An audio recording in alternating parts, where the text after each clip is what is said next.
Ce soir, direction la Volerie des Aigles, un site incontournable à faire en famille en Alsace et qui est situé dans les ruines du château de Kinsheim près de Sélestat.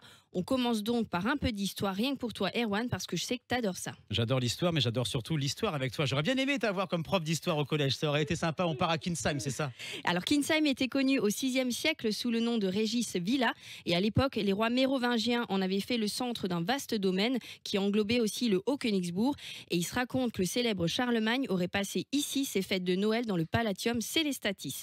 Le château de Kinsheim est classé monument historique en 64 avant de devenir la première volerie de France en 68.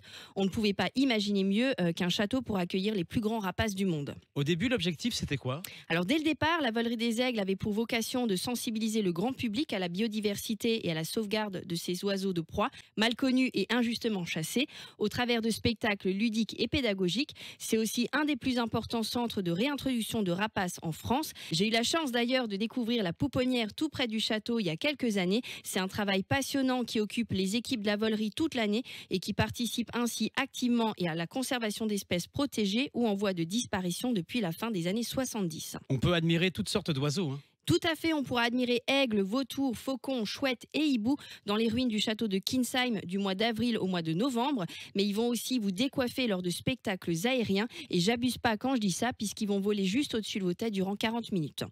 L'équipe de dresseurs se fait à chaque fois un plaisir de vous donner tout un tas d'explications sur chaque espèce. Et si vous avez de la chance, vous pourrez même vous prendre pour un fauconnier et réceptionner à bout de bras l'un des volatiles ou encore les voir défiler sur vos jambes.